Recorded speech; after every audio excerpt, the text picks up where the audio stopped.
Hi, it's New Year's Day, and I thought I'd make a review. So, I've made a review on a film based on New Year's Eve, and it's called New Year's Eve, released in 2011, and I'd already seen a clip of it before, because that's all I know of it, and it's a song in the film, sung by Bon Jovi, and the bitch out of Glee. But yeah, I watched it, and it was the first half an hour. It's a 2 hour long film. And with how many people are in the film, it makes you feel like you're watching Avengers Endgame with how many people there are and how many stories. It's based on the entire premise of the film is what is it like for everyone on New Year, for different people on New Year's Eve. I managed to follow about 6 of the 30 stories.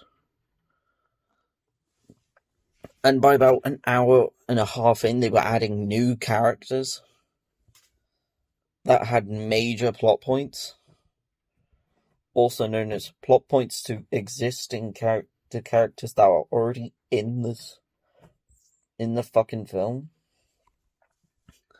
So yeah, let's go through the plot points. Plot point number 1 that I remember.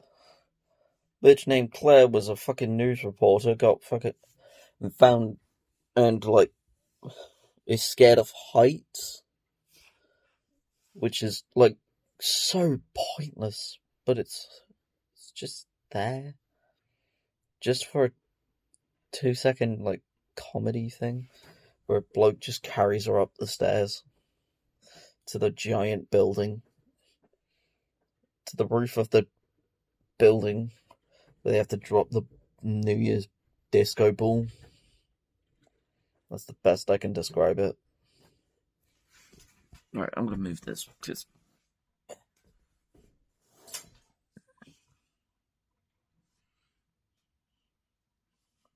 cool. Yeah. She gets up there and she does a broadcast. She goes to check it to see if it works. It goes up, stops halfway. Boom. That's it. Doesn't come back down. It doesn't come back till the last 10-15 minutes of the film. And then there's another song at the end. Another one of the plot points is guy who doesn't like New Year's and a girl who's backup singer for Bon Jovi gets stuck in an elevator. The girl is Rachel Berring from Glee. I know that. I really need to watch that. Season 1 is terrible. Season 3 is alright. I might make a review on that. Probably will. But yeah. Her and one of the blokes from Two and a Half Men, the one that replaced Charlie, get trapped in an elevator for the entire film. The last 15 minutes, when the ball drops, they get released off the elevator. Bon Jovi sings like a 2-minute song. They have a dance party, and then she gets on stage and sings another song. And then, a minute after that, the film ends. After everyone kisses. Third plot point. Mother and daughter. Mother is very insecure and wants her daughter is very clingy to her daughter. Her daughter wants to go out with her friends and just have fun. Is alright. The plot point is not bad. It's a really interesting concept. But yeah, it's alright. It's alright. It's not great. but it works.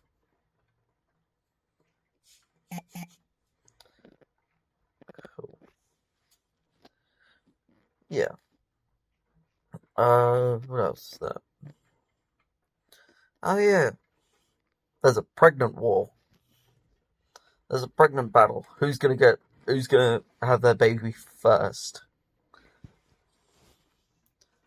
Two people compete to see who's gonna have a kid first. That's the entire plot point. And at the end of the plot point, right at the end, they fucking say they would win money.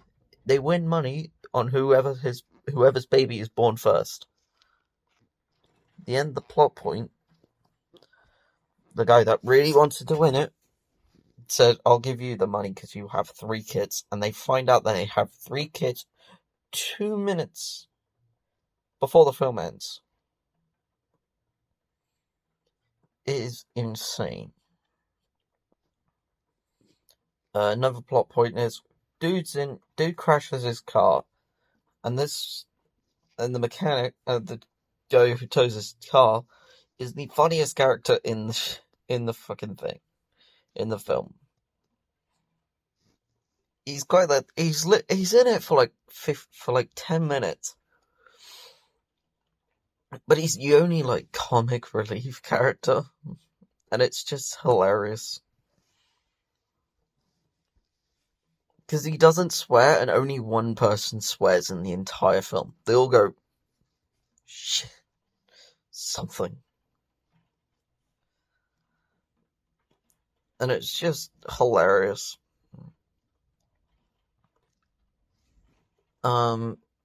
There's another plot point, and well, that guy's plot point is just he gets in a car accident.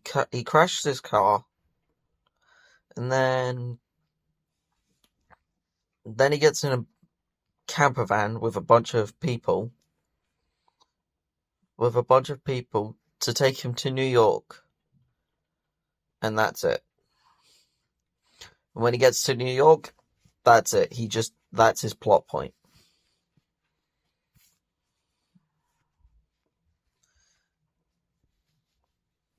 Yeah.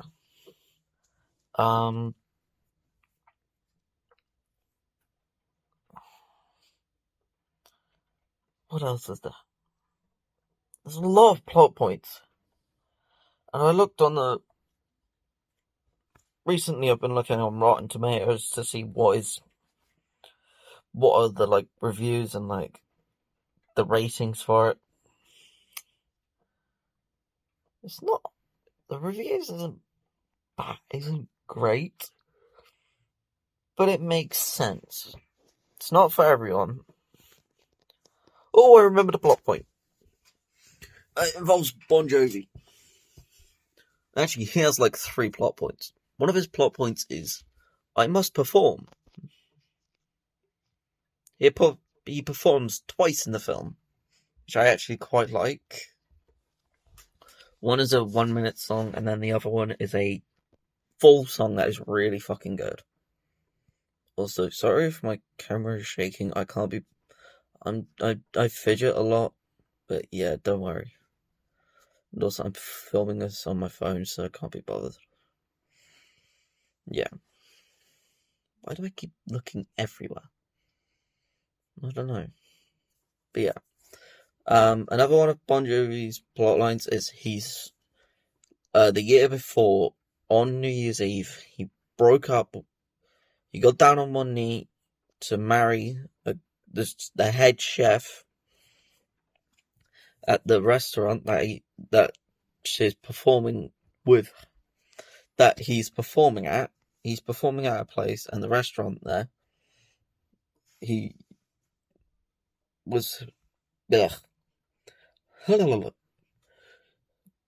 he he sung there, and the person that was the head chef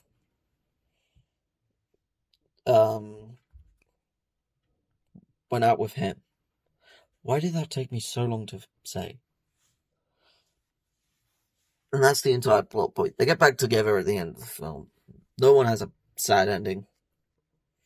There's an old man in a hospital. It just says, I'm going to die, but I don't want to die till about midnight. I want to make it to midnight. And he doesn't die.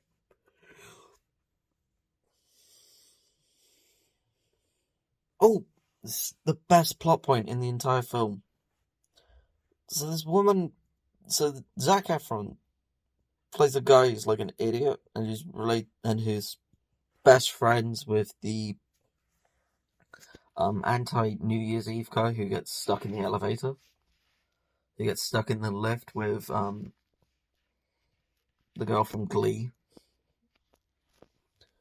And he quite literally, Zac Efron he's just a chill dude.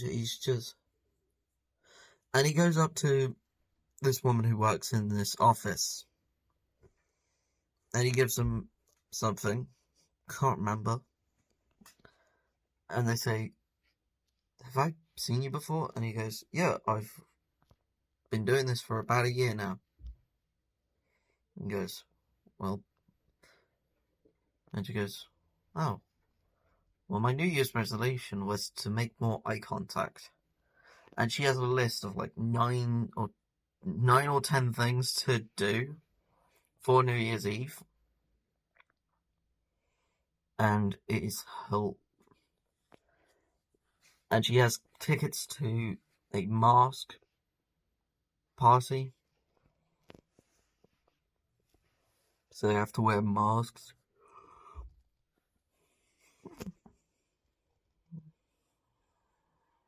Cool. So he takes them. So he takes her on a moped around the entirety of New York in under 24 hours. He takes her to a spa, a boat ride. Oh yeah, before this, she quit her job because it was the first thing on her New Year's resolution list. One of the things was make her a mace, so he just took her to a theater and attached her to like the stuff that they use for stunts for like Spider-Man. And it's just quite funny. But yeah, overall, the film's alright. Good plot points, just it's all over the place. It's just all over the place, and it's not good. It's a good film, but it's not great. I'll give it a 5 out of 10. I'll give it a 5 out of 10. It's got some good moments, some bad moments. But overall, it's a good film. There's too many plots, too many characters. And yeah. That's it. Bye.